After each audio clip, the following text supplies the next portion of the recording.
আগ্রহী রয়েছি প্রভুর বাক্য শোনার জন্য। এই সময় আমাদের মাঝে প্রভুর বাক্যের বিবর্জন করবে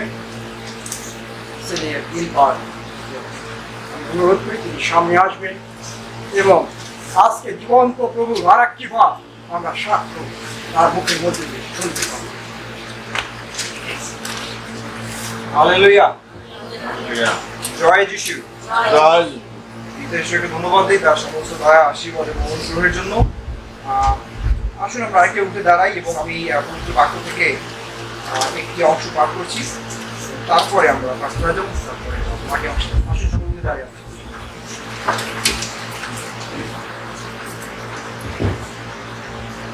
আর তুমি তোমার সমস্ত অন্তঃকরণ, সমস্ত প্রাণ, তোমার সমস্ত মন ও তোমার সমস্ত শক্তি দিয়া তোমার ঈশ্বর প্রভুকে প্রেম করিবে। দ্বিতীয়টি এই, তোমার প্রতিবেশীকে আপনার মতো প্রেম করিবে। এই দুই আজ্ঞা হইতে বড় আজ্ঞা নাই। মার্ক লিখিত সুসমাচার 12:30-31 পদে কথা বলে। আসলে আমরা সবাই মস্ত অবগত করি এই প্রার্থনা কি। হালেলুয়া। আমার পিতা, তোমার পবিত্র ধন্যবাদ করি, তোমার গৌরব করি, তোমার দয়া আশীর্বাদের জন্য। তোমার ধন্যবাদে হোক আজকে মহৎ অনুষ্ঠানে তোমার মতো একটা অযোগ্যকে প্রভু তুমি তোমার বাক্যের পরিচর্যা করার সুযোগ করে দিয়েছো। ধন্য যিশু, ধন্য তোমার নাম। আমি তোমাকে ধন্যবাদ দিই কারণ এই সুযোগের পিছনে যারা রয়েছেন তাদের প্রত্যেকে আশীর্বাদ করো প্রভু। আমি বলতে চাই প্রভু, আমার মুখের বাক্য, আমার চিত্তের ধ্যান যেন তোমার দৃষ্টিতে গ্রহণযোগ্য হয় প্রভু। তুমি আমার শৈল এবার মুখ দিয়ে থাও। আমেন। আসুন আমরা আশীর্বাদ করি।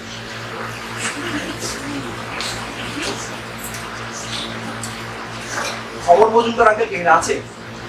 হাতে কিন্তু আছে না?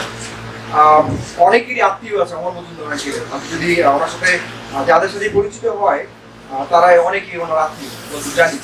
আমি আজকে একজনের গল্প বলতে চাই। ওনার নাম হচ্ছে অঞ্জনা। আপনি অঞ্জনা নামে কাউকে চিনেন? অনেকের নাম, আমার স্ত্রী ও আপনার স্ত্রীর নাম অঞ্জনা। আমি জানতাম কেউ না কেউ আপনার পরিচিত হবে অঞ্জনা নামে। যাই হোক, আমি যে অঞ্জনার কথা বলছি সিলেট শ্রীমঙ্গলের একটি ছোট গ্রামে পাহাড়ি অঞ্চলে বাস করেন এবং পাহাড়ের ঢালে সবুজ শোভা একটি সুন্দর গ্রামে তার বসবাস। এবং সে ভদ্রমহিলা অত্যন্ত সুদর্শন এবং অত্যন্ত ভালো একজন ভদ্রমহিলা। এবং তিনি সবচেয়ে বেশি পরিচিত ছিলেন মানুষের উপকার করার জন্য। মানুষের যখন কোনো বিপদ আপদ হয়, কোনো সমস্যা হয়, অঞ্জনা তার পাশে সবসময় থাকেন। কিন্তু একটা সময় হলো কি জানেন, অঞ্জনা যখন মানুষকে সাহায্য করছেন, একটা সময় হলো সে অঞ্জনা তিনি গুরুতরভাবে অসুস্থ হয়ে পড়লেন। এবং যখন তিনি অসুস্থ হয়ে পড়লেন তখন গ্রামবাসীরা তারা অনেক কষ্ট পেলেন এবং তারা চিন্তা করতে শুরু করলো যে অঞ্জনা অসুস্থ, তাহলে আমাদের এখন কি হবে? কারণ আমাদের বিপদের সময় একমাত্র অঞ্জনা আমাদের সাথে থাকে। সেই গ্রামে একজন ডাক্তার ছিলেন, হোমিওপ্যাথি ডাক্তার, এবং আসলে তিনি একটা শিক্ষক ছিলেন, তার নাম লালবাবু। তো ডাক্তার লালবাবুর কাছে যখন গ্রামের লোকজন গেলেন এবং অঞ্জনার কথা যখন বললেন, তখন লালবাবু খুবই চিন্তিত হলেন। কারণ লালবাবু অঞ্জনাকে খুব ভালো মতো চিনতেন। এবং যখন লালবাবু অঞ্জনার কাছে গেলেন এবং অঞ্জনার হাতকে আলতো করে ধরে বললেন, অঞ্জনা, তুমি জীবনের সবটা সময় মানুষের জন্য, অন্যদের যত্ন করার জন্য ব্যয় করেছো, কিন্তু তোমার কি মনে হয় না যে তোমার নিজের প্রতি যত্নশীল হওয়া দরকার? তুমি যেভাবে অন্যকে যত্ন করেছো ঠিক সেইভাবে তোমার নিজের যত্ন করা দরকার। ঈশ্বর চান যেন আমরা ভালো থাকি, যেন আমরা তাকে এবং অন্যদেরকে সুস্থ শরীরে সেবা করতে পারি। অঞ্জনা শুনলেন এবং অঞ্জনার চোখে জল চলে আসলো এবং তিনি নিজেকে যত্ন নেওয়ার কথা কখনোই চিন্তা করেন নাই। তিনি সবসময় ভাবতেন মানুষের যত্ন কিভাবে নেওয়া যায়। তখন ডক্টর লালবাবু চালিয়ে গেলেন, বলে গেলেন, তোমার শরীর হচ্ছে ঈশ্বরের মন্দির এবং এর যত্ন নেওয়া এবং একে তুমি যত্ন করার মাধ্যমে তুমি ঈশ্বরকে সম্মান জানাতে পারো। তখন অঞ্জনা নতুন করে তার স্বাস্থ্যের বিষয়ে চিন্তা করা শুরু করলেন। তিনি বুঝলেন যে তিনি তার স্বাস্থ্যের প্রতি অবহেলা করেন নাই, তিনি ঈশ্বরের প্রতি অবহেলা করেছেন। তিনি নতুন বিশ্বাস নিয়ে এবং একটি পরিকল্পনায় অংশগ্রহণ করলেন। সেই পরিকল্পনার নামটি হচ্ছে ঈশ্বরীয় স্বাস্থ্য পরিকল্পনা। এবং সেই পরিকল্পনা তিনি গ্রহণ করার পরিকল্পনা করলেন এবং ছোট ছোট পরিবর্তনের মাধ্যমে অঞ্জনা আস্তে আস্তে সুস্থ হতে শুরু করলেন।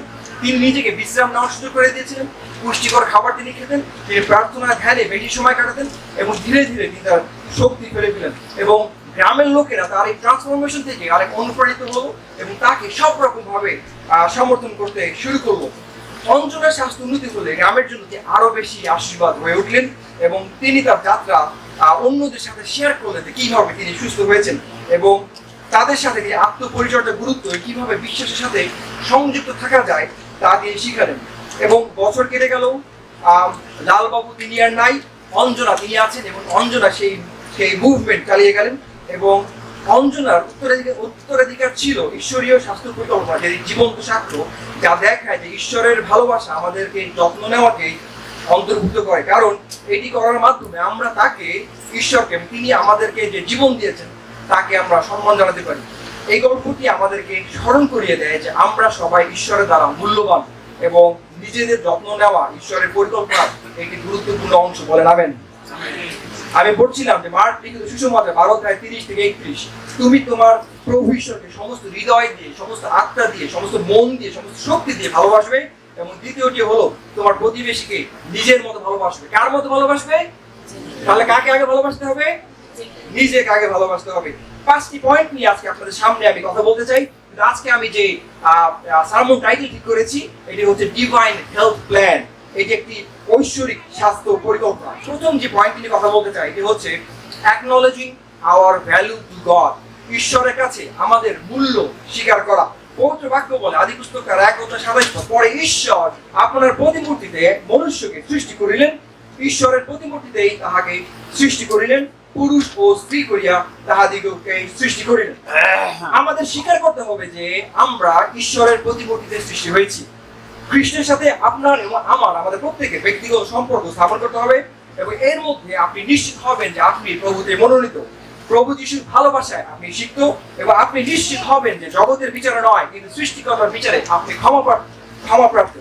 কালভেরিতেই ক্রুশের উপরে যিশু আপনার পাপের মূল্য তিনি ইতিমধ্যে পরিশোধ করে ফেলেছেন। তাই কৃতজ্ঞ চিত্তে যিশুকে আমাদের মুক্তিদাতা হিসেবে স্বীকার করা খুবই জরুরি। বাইবেল পাঠ, প্রার্থনা এবং উপবাসের মাধ্যমে আমরা তার সাথে সম্পর্ককে আরো শক্তিশালী করতে পারি।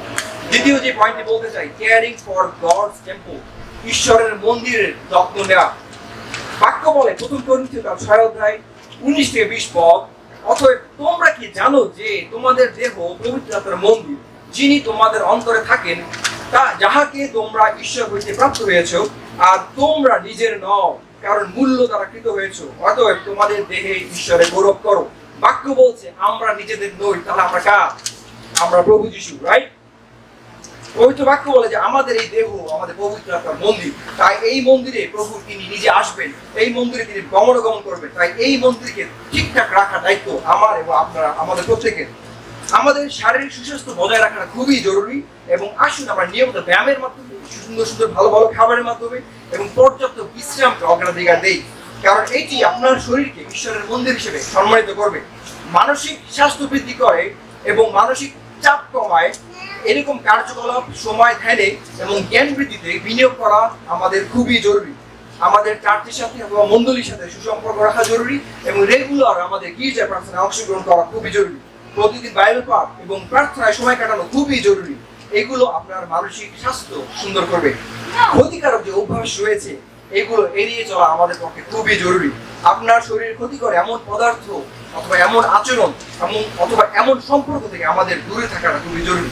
আমরা মন্দ অথবা অস্বাস্থ্যকর বিষয় থেকে দূরে থাকার মাধ্যমে পবিত্র আত্মাকে আমাদের দেহে আমরা সুযোগ দিতে পারি এবং তাকে আমরা সম্মান জানাতে পারি। আপনারা অনেকেই ফ্রাঙ্কলিন গ্রাহামকে চেনেন। তিনি বিলি গ্রাহামের ছেলে, সুযোগ্য ছেলে, যিনি এখন বিলি গ্রাহামের সেই মিনিস্ট্রি কন্টিনিউ করছে। 2021 সালে নভেম্বরের 8 তারিখে ওনার ওপেন হার্ট সার্জারি হয়, এবং তারপরে তিনি একটি খুব মূল্যবান কথা বলেছেন, কথাটি আমার কাছে ভালো লাগে। তিনি বলেন যে আমাদের শরীরের যত্ন নেওয়া, তার সঠিক রক্ষণাবেক্ষণ করা ঈশ্বরের প্রতি দায়িত্ব পালনের একটি গুরুত্বপূর্ণ অংশ, কারণ এই দেহটি ঈশ্বরের মন্দির এবং আমাদের দায়িত্ব হচ্ছে ঈশ্বরের মন্দিরের ভালো মন্দ দেখাশোনা করা। এটি সেই ফ্রাঙ্কলিন গ্রাহাম তিনি কথা বলেছিলেন। আমি তৃতীয় যে পয়েন্ট নিয়ে কথা বলতে চাই তা হচ্ছে ব্যালেন্স অফ লাভ, ভালোবাসার ভারসাম্য বজায় রাখা। আপনি ভালোবাসবেন ঈশ্বরকে, ভালোবাসবেন নিজেকে, ভালোবাসবেন অন্যকে। আজকে আপনাদের কাছে আমার প্রশ্ন, আপনি কাকে বেশি ভালোবাসেন? আপনাদের কাছে প্রশ্ন, আপনি কাকে বেশি ভালোবাসেন? আপনি যদি কোনো প্রেমিককে জিজ্ঞেস করেন তিনি বলবে যে আমি প্রেমিকাকে বেশি ভালোবাসি। আপনি যদি কোনো প্রেমিকাকে জিজ্ঞেস করেন তিনি বলবে যে আমি আমার প্রেমিককে বেশি ভালোবাসি। আপনি যদি আমাদের সৌম্য আঙ্কেলকে জিজ্ঞেস করেন, কেউ হাসবেন না কিন্তু কেউ। আপনি যদি সৌম্য আঙ্কেলকে জিজ্ঞেস করেন উনি বলবে আমি বিসিএফসি চেয়ারম্যান, প্রেসিডেন্ট, আমার যারা সদস্য আছে তাদেরকে আমি ভালোবাসি, রাইট? আপনি যদি শেখ হাসিনাকে জিজ্ঞেস করেন তিনি বলবে বাংলাদেশের মানুষকে ছাড়া আমি কাউকে ভালোবাসতে পারি না। আপনি যদি সুশীল আঙ্কেলকে জিজ্ঞেস করেন, সুশীল আঙ্কেল আছে আশপাশে পিছন না, সুশীল আঙ্কেল জিজ্ঞেস করেন, ওনাকে জিজ্ঞেস করলে উনি বলবে আমার নাতনি এরিন আমার ভালোবাসা। আপনি যদি মিন্টু আঙ্কেলকে জিজ্ঞেস করেন তিনি বলবে যে আমার মেয়ে রীতি আমার ভালোবাসা। আমি জিজ্ঞেস করছিলাম আমার বাবা মাকে, আমি ভাবছিলাম তারা একজন আরেকজনের কথা বলবে, কিন্তু আমি আসলে হতাশ হয়েছি, কারণ তারা দুজনে বললে তাদের ভালোবাসার মানুষ তাদের নাতি নাতিরা। হার্ট অ্যাটাকের পরে মসি আঙ্কেলকে জিজ্ঞেস করেছিলাম যখন তাদের বাসায় আসলাম, মসি আঙ্কেল আপনি কাকে বেশি ভালোবাসেন? উনি কি বলছে জানেন? আপনারা কেউ জানেন না, এমনকি মঞ্জুর কেউ জানেন না, আমি একা জানি, কারণ উনি আমাকে বলছে কথা। উনি বলছে উনি নাকি ওনার স্ত্রীকে সবচেয়ে বেশি ভালোবাসে। কি সুন্দর বিষয় ভাই। কিন্তু আজকে আপনাদের কাছে আমার প্রশ্ন, আপনি কাকে বেশি ভালোবাসেন? আপনি কি জানেন মানুষ আসলে কাকে বেশি ভালোবাসে?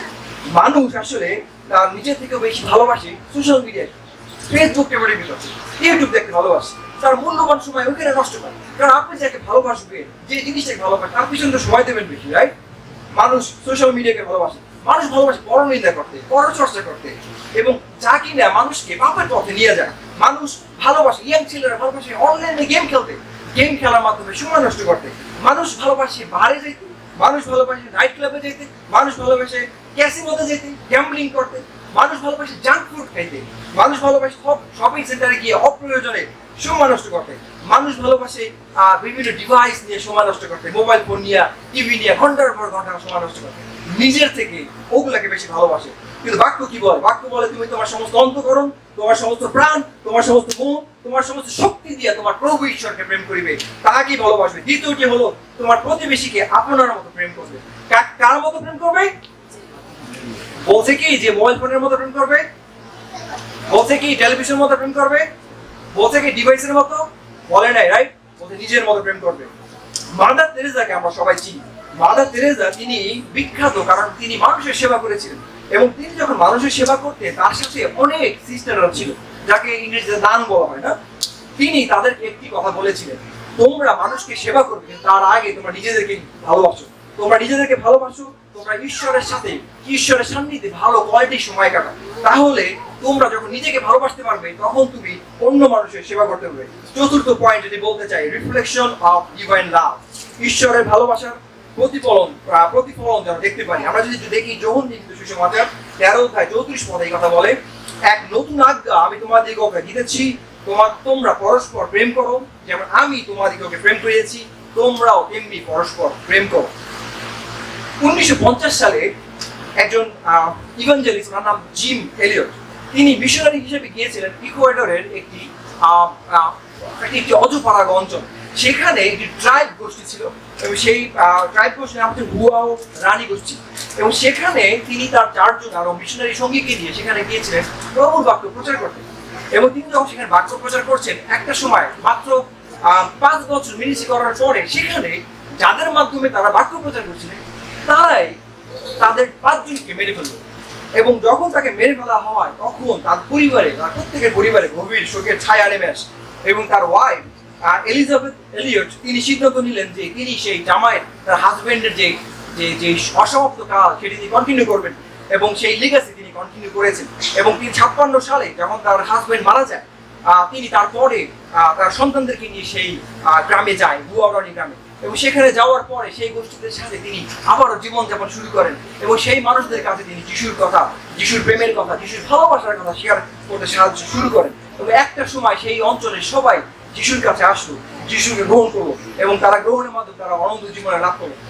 আমরা দেখি এখানে বাক্য বলছে যে তোমাদিগকে নতুন আজ্ঞা দিচ্ছি, তোমরা পরস্পর প্রেম করো, যেমন তোমাদিগকে আমি প্রেম করেছি, তোমরা পরস্পরকে প্রেম করো। খ্রিস্ট আমাদেরকে যে প্রেম দেখিয়েছেন, খ্রিস্ট তিনি নিজের রক্তে আমাদেরকে কিনেছেন, সেই একই প্রেম আমাদেরকে দেখানো দরকার। কাদেরকে? যারা আমাদেরকে ভালোবাসে না, যারা আমাদেরকে কষ্ট দেয়, যারা আমাদেরকে দুঃখ দেয়, যাদের কাছ থেকে আমরা প্রতিনিয়ত ব্যথা পাচ্ছি, তাদেরকে আমাদের সেই খ্রিস্টীয় প্রেম দেখাতে হবে, যে কাজটি সেই এলিজাবেথ এলিয়ট তিনি করেছিলেন। নাম্বার 5, আমার শেষ পয়েন্ট যদি বলতে চাই, practical steps of loving yourself, নিজেকে ভালোবাসার যে ব্যবহারিক পদক্ষেপ আমাদেরকে নিতে হবে।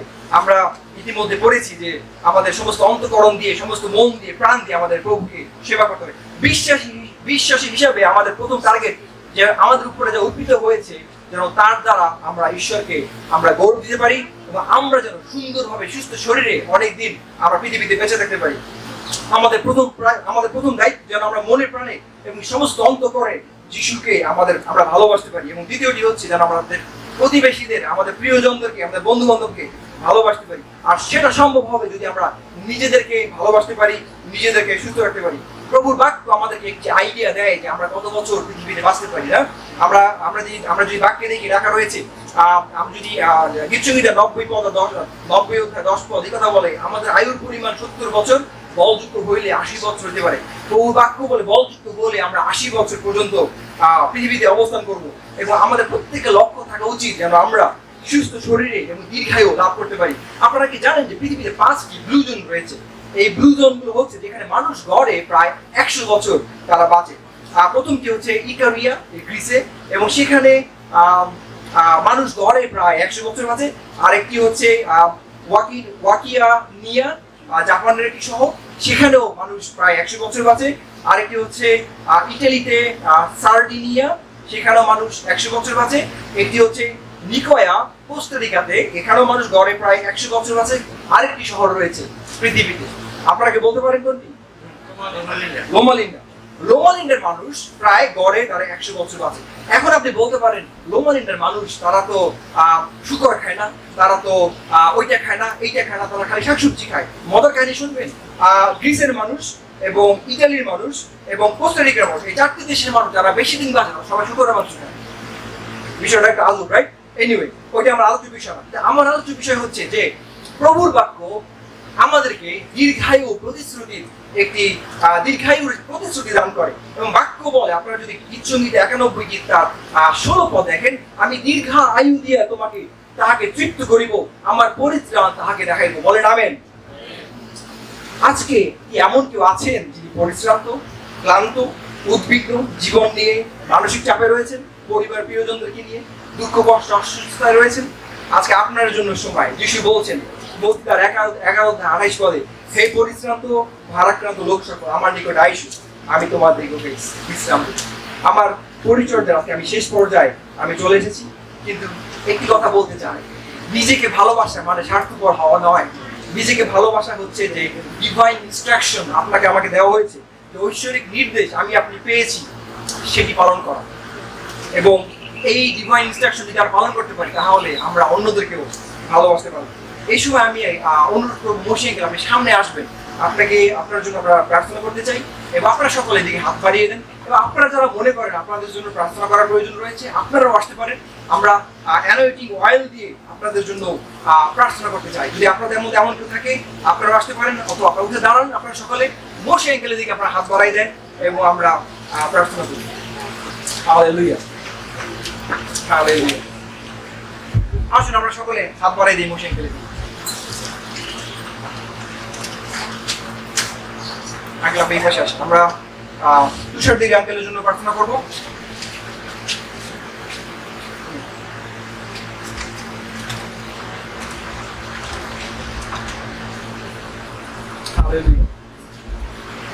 আসুন আমরা সকলে মস্তক অবনত করি, আমরা প্রার্থনা করি। হালেলুয়া। প্রেমময় পিতা, তোমার পবিত্র আমি ধন্যবাদ করি, তোমার গৌরব করি, তোমার প্রশংসা করি প্রভু। তোমাকে ধন্যবাদ দিই কারণ তুমি আমাদের রাজা, তুমি আমাদের প্রভু, আমাদের ত্রাণকর্তা, আমাদের মুক্তিদাতা, তুমি আমাদের আরোগ্যদায় পিতা ঈশ্বর, তুমি অলৌকিক কার্য সাধনকারী ঈশ্বর প্রভু।